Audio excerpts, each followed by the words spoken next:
A very good afternoon to you. This is KTN Live at 1. My name is Najma Ismail. Governors and senators have now embarked on a joint mission to salvage what they term as the integrity of devolution. The county bosses and representatives convened at a workshop in Mombasa County and resolved to work together in ensuring that the devolution process is accomplished. The Transitional Authority, led by its chairperson, Kinuthia Wamwangi, attended the workshop where he was grilled on the derailment of transferring functions to the counties. The senators also came up with a deadline upon which the national government would have to hand over all allocated funds to the county governments. We also want to request the national government to stop the circulars they keep writing to our counties. For example, there have been circulars written to the ministry and the officers of public works and housing and other departments asking them and roads not to work with the governors. This, in our view, is not the way forward, and we are suggesting that this be put a halt be put to this, and that the Transitional Authority will expedite on the processes that are necessary to complete this exercise. All senators and the governors will work together and will synergize in the protection of devolution and in the furtherance of the framework that is there in our law to ensure that devolution works.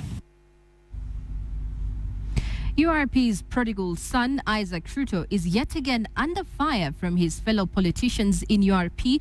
Some 8 MPs who attended a fundraiser in Tinderet denounced Bomet Governor Isaac Ruto for penly criticizing the government. The MPs claim that Isaac Ruto is working with the opposition to undermine the government for his own political benefit.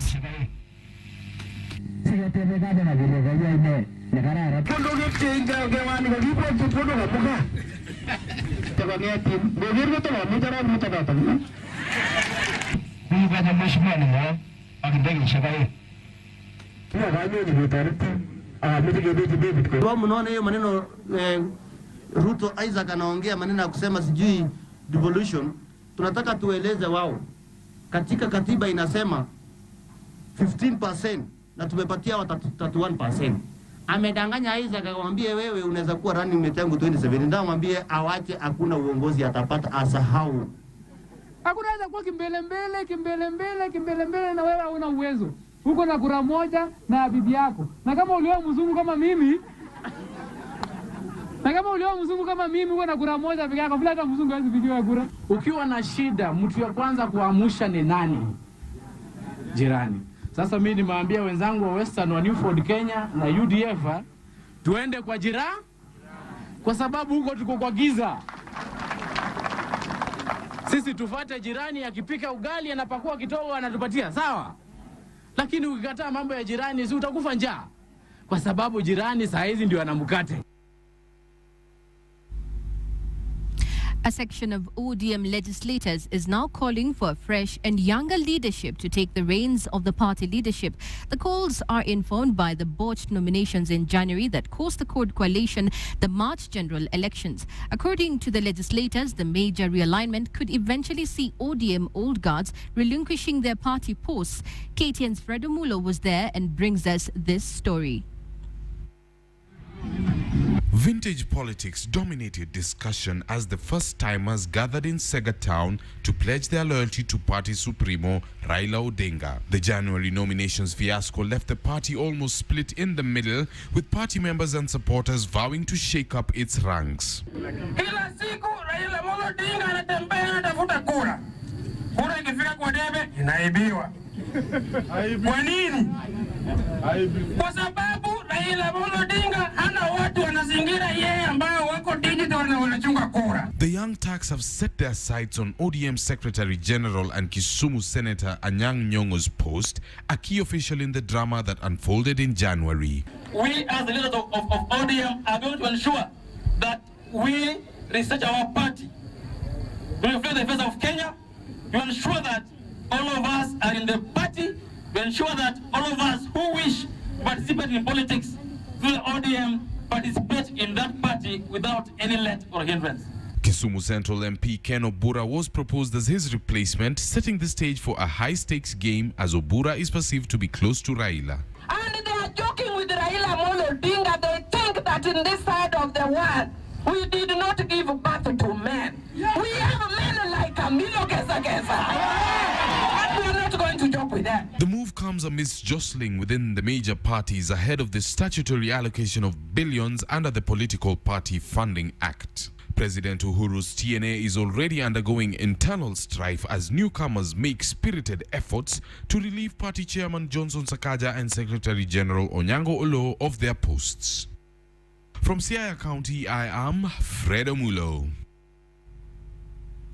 It was good news for police officers in Kakamega County after the county governor, Wycliffe Oparanya, announced that his county government had set aside 5 million shillings for construction of better housing units for the forces. Speaking during a Thanksgiving service for the disciplined forces at St. Joseph's Cathedral Catholic Church in the county, Oparanya stressed that the need to resolve the social challenge of inadequate housing of police officers. Oparanya stressed out that police officers live in deplorable conditions and yet their role in the society is key.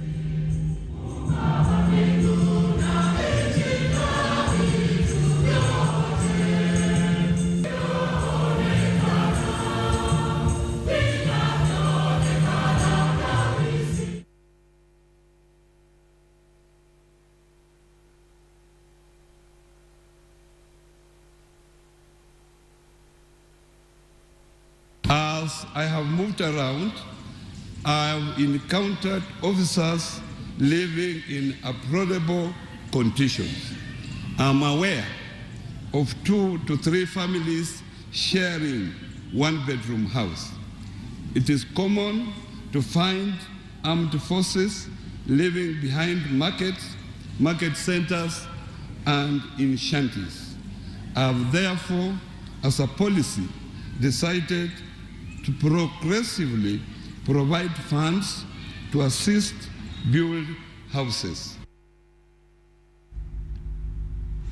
Inspector General of Police David Kimayo and Mombasa County Governor Hassan Joho signed a memorandum of understanding on how the newly acquired modern police vehicles will be managed and serviced by the police department in order to improve and enhance security in the county. Speaking when he paid the governor a courtesy call, Kimayo commended the governor for the great initiative and called other counties to emulate Mombasa County.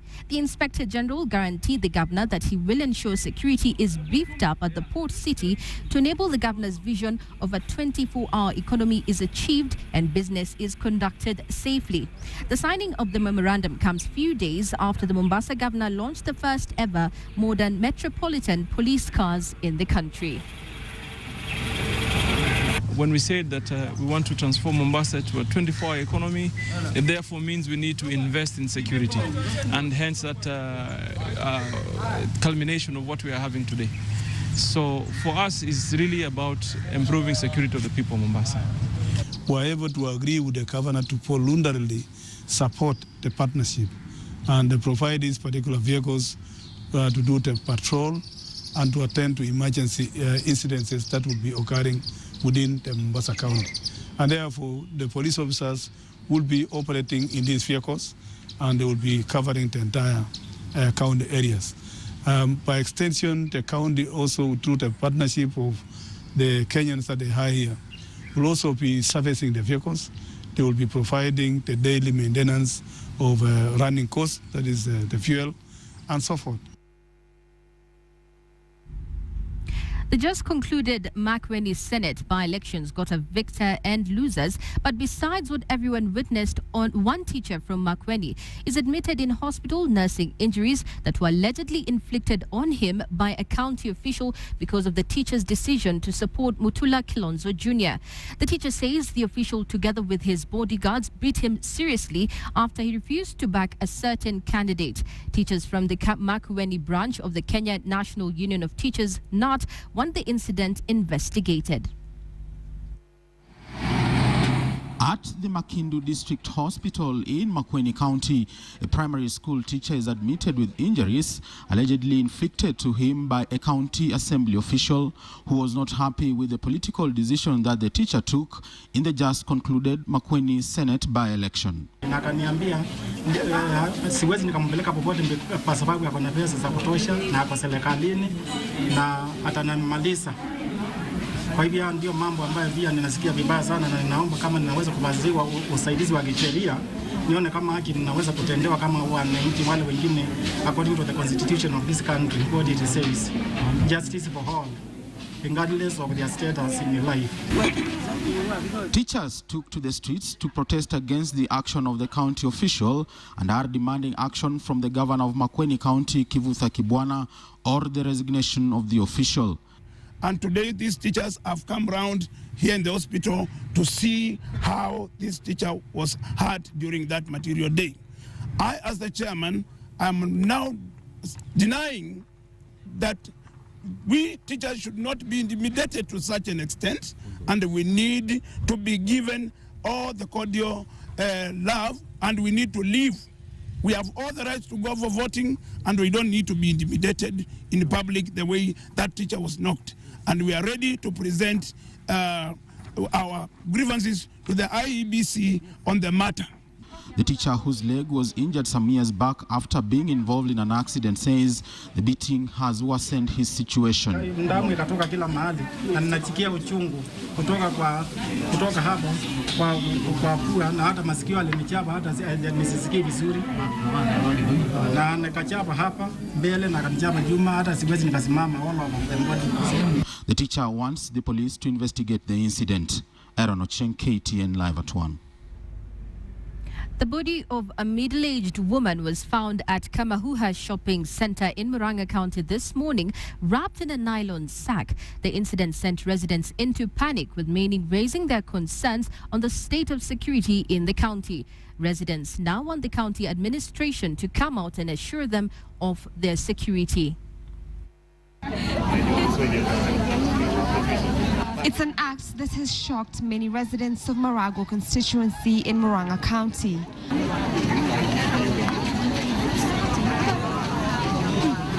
A body of a middle-aged woman laying at the shopping center early in the morning, wrapped in a bedsheet and a nylon sack.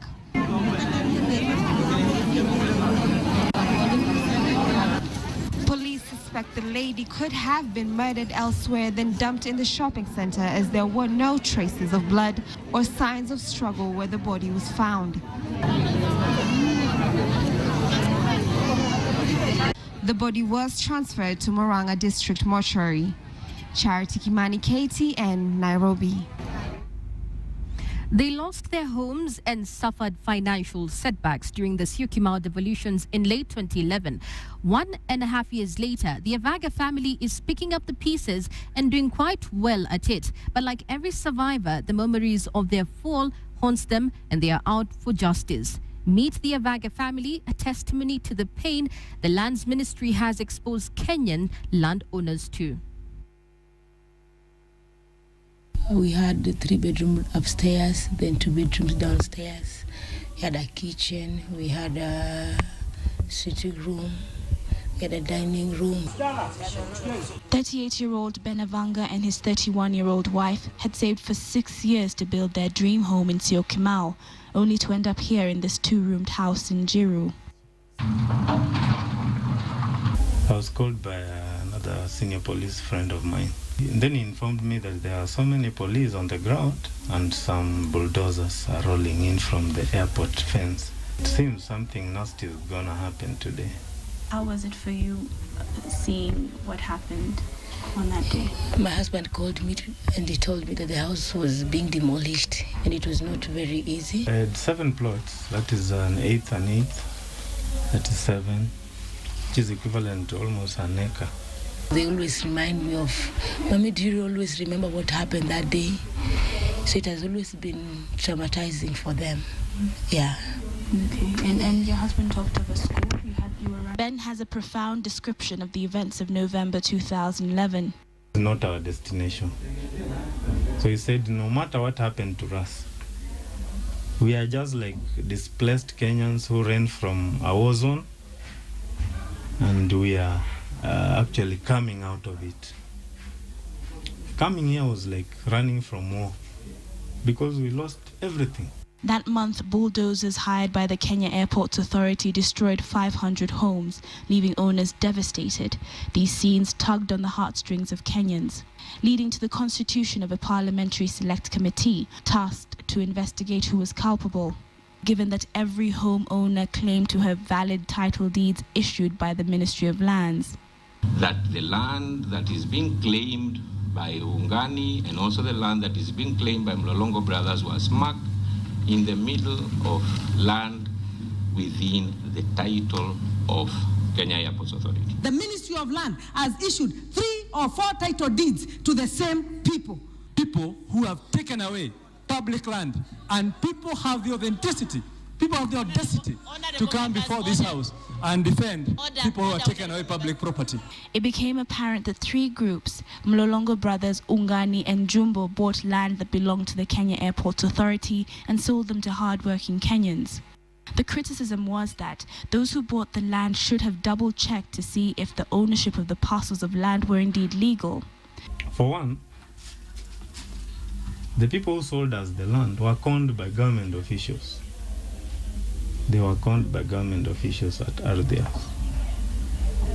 You go do the search, you'll find it. They create a file, they receive the money. And now the group calling themselves the survivors of the Syokimau demolitions has taken the government to court. Yeah, Johnny. As the secretary of the group, Ben has been keeping abreast with any information that could help their argument. The recent compensation of Mitumba and Kiangombe slum evictees, whose homes were demolished by the Kenya Airports Authority in the same month of November, had set a noteworthy argument for their case. The cases will be heard later this year. But as the wheels of justice begin to grind, the Avanga family is not sitting on their hands and waiting. They have new hope that life will get better.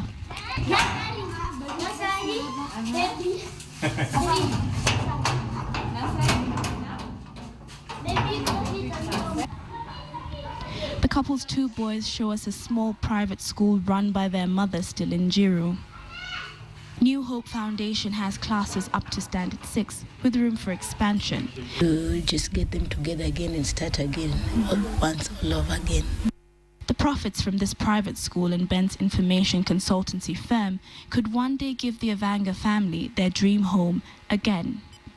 Conmen of this country may have taken away the Avanga finances and peace of mind only for a little while, but they did not break their spirits. And like the proverbial phoenix, this family is rising from the ashes, determined to make their second chance count. Catherine Omwando for the Survivor Series. Indeed, it's very sad. Thank you for watching KTN Live at 1. My name is Najma Ismail. Enjoy the rest of your viewing.